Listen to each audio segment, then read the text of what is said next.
একেবারে ২০২২ বিশ্বকাপের মতো পরিস্থিতি তৈরি হয়েছে আর্জেন্টিনার এবং স্কালোনির।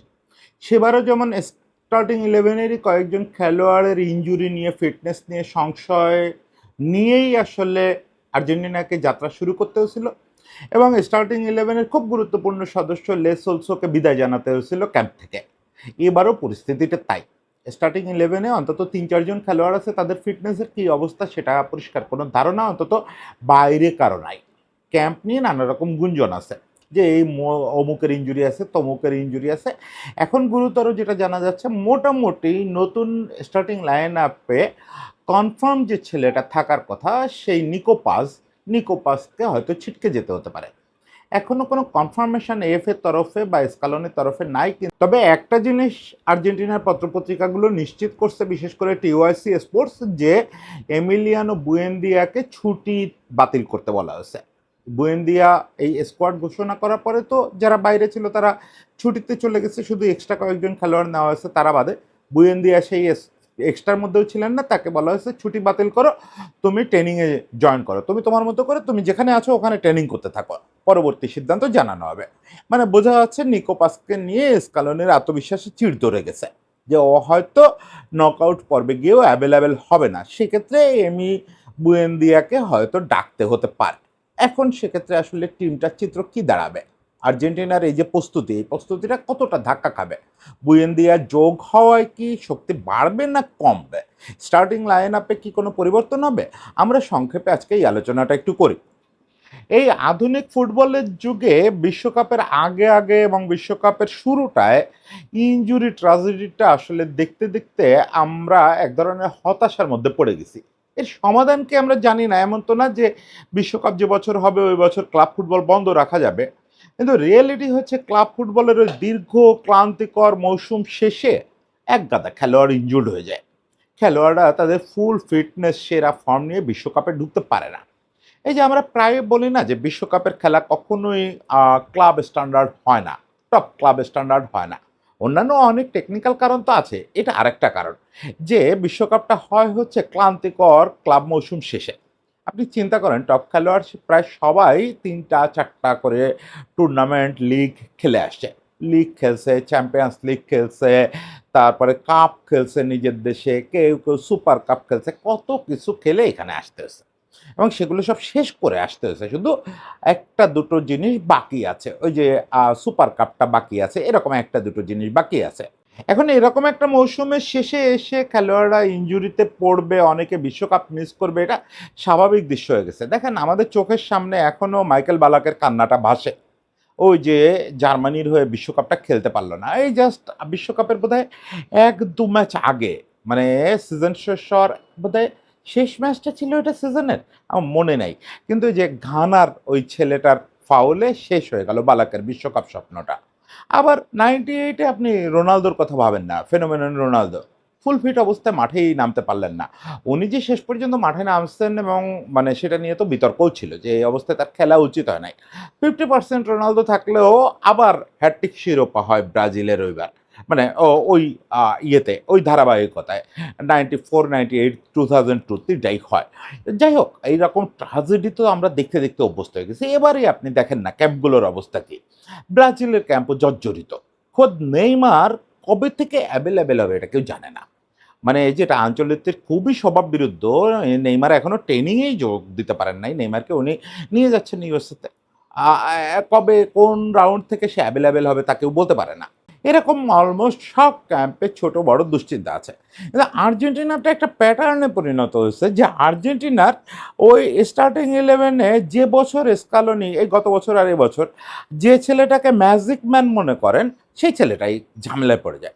গতবার সেই ম্যাজিক ম্যান ছিল লেসোলসো, এবং ওই মেসির পার্টনার, মেসিকে সবচেয়ে বেশি কোঅপারেট করবে এইভাবেই তো তার ব্যাপারে সবাই রেডি ছিল। এদের লেসোলসো নাই হয়ে গেল, ক্যাম্প থেকে তাকে বিদায় দিতে হলো। এবার পাজের অবস্থাটা তাই। নিকো পাজ যদি ফরমেশনে বৈপ্লবিক কোনো পরিবর্তন না আসে, তাহলে স্কালোনির স্টার্টার।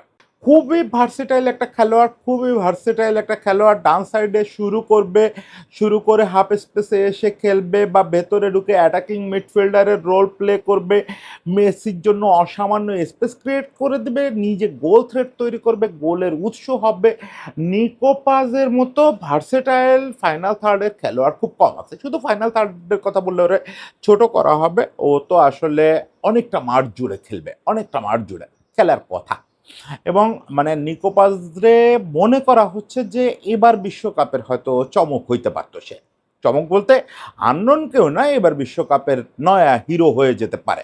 এবং মেসি চলে যাওয়ার পরে হয়তো দলটার মূল অ্যাট্রাকশন হয়ে উঠতে পারে নিকোপাস। এখন পাস যদি মিস করে, প্রথমত আমরা একটা জিনিস বুঝতে হবে যে নিকোপাসকে কিন্তু এখনো স্কালোনি বাতিল করে দেয় নাই। এমন যদি হয় যে কোয়ার্টার ফাইনাল থেকে বা ইয়ে থেকে সুপার 16 থেকে নিকোপাস অ্যাভেলেবেল হবে, এটা যদি স্কালোনি কনফার্ম হন তাহলে হয়তো নিকোপাসরে ঝেড়ে ফেলবে না। স্কালোনি নিকোপাসরে এতটাই পছন্দ করে, এতটাই প্রয়োজনীয় মনে করে। কিন্তু ঘটনা হচ্ছে যদি অত অনিশ্চয়তা থাকে যে কোয়ার্টার ফাইনালেও সে অ্যাভেলেবেল নাও হতে পারে, তাহলে আসলে সেমিফাইনাল ফাইনাল খেলবো কি না না জেনে তারে আটকায় রাখার একটা জায়গা নষ্ট করার তো কোনো অর্থ হয় না। সেক্ষেত্রে নিকোপাসরে ছাড়া হবে। ছাড়লে যে বুয়েন্দিয়া আসতেছে সেটা মোটামুটি কনফার্ম। বুয়েন্দিয়া হচ্ছে আবার এমি, এক এমি আর এক এমির টিমমেট, এমি মার্টিনেজের টিমমেট। এবং অ্যাস্টন ভিল্লার ইউরোপা কাপ জয়ী যে ম্যাচটা, ওই ম্যাচটা কিন্তু সে গোলও করছে। হ্যাঁ, ট্রান্সফার মার্কেট আপনাকে বলবে যে এমি বুয়েন্দিয়া আর নিকোপাসের প্রোফাইল একই। দুজনই রাইট সাইডের খেলোয়াড়, দুজনই হাফ স্পেসে খেলতে পারে, অ্যাটাকিং মিডফিল্ডে খেলতে পারে, দুজনই গোলের জন্য নিজেরাই যাইতে পারে, গোলের উৎস হইতে পারে। এই তো কমন ফিচার আছে। কিন্তু নিকোপাজের যে ভাবে খেলা কন্ট্রোল করার ক্ষমতা বা যেরকম প্রধান আকর্ষণ হয়ে ওঠার কথা, মানে আপনি বলতে পারেন যে আগের দিনের মেসি হয়ে ওঠার যে ক্ষমতা, সেইটা বুয়েন্দিয়ার আছে কিনা সে ব্যাপারে আমি অন্তত কনফিউজড। এবং বিশ্লেষকদের লেখাটাকে পড়েও আমার মনে হলো না যে আসলে বুয়েন্দিয়া ঠিক নিকোপাজের মতো ওইটা নিতে পারে। সেক্ষেত্রে বুয়েন্দিয়া আসলে আসলে চিত্রটা কি হবে যদি নিকোপাস বাদ যায়? এখানে স্কালোনির একটা সুবিধা আছে। বুয়েন্দিয়াকে তার আসলে নিকোপাজের লাইক টু লাইক হিসাবে নিতে হবে না। নিকোপাসের লাইক টু লাইক তার হাতে এমনিতেই আছে, সেটা হচ্ছে থিয়াগো আলমাদা। পাঁচ যদি ছিটকেই যায়, ছিটকে না গেলেও যদি টিমে আনফিট অবস্থায় থাকে, তাহলে স্টার্টার হবে আসলে থিয়াগো আলমাদা।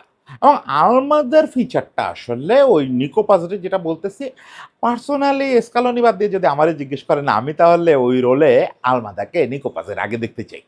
যদিও নিকোপাসকে নিয়ে সারা পৃথিবীতে হাইপ বেশি, আমার আলমাদার স্টাইলটা বেশি পছন্দ। কারণ ওই যে গ্রাভিটি, কম গ্রাভিটিতে খেলতে পারে, তো সাইজে অনেক খাটো মেসির মতো। আমার এই টাইপের আর্জেন্টাইন খুব পছন্দ ওই ফিচারগুলো নিয়ে। ফলে ওই আলমাদার রে আমার ওই জায়গাটায় বেশি পছন্দ, এবং আলমাদাই আসলে স্টার্টার হবে। নিকোপাস যেহেতু ফিটনেস নিয়ে প্রবলেম আছে, সে বাদ পড়ুক না পড়ুক আলমাদাই স্টার্টার হবে। যদি এই ফরমেশনে, যে ফরমেশনটা স্কালোনি পছন্দ করেন এখন শুরুর জন্য, সে ফরমেশনে খেলে যায়, হ্যাঁ বুয়েন্দিয়ার একটা ভালো স্পেস তৈরি হবে, ভালো সুযোগ তৈরি হবে। সেটাকে কোনো কোনো দিন, যেদিন একটু বেশি প্রেস করতে হবে, যেদিন একটু বেশি অ্যাটাক করতে হবে, সেদিন হয়তো আলমাদাকে তুলে বুয়েন্দিয়াকে নামানো হবে।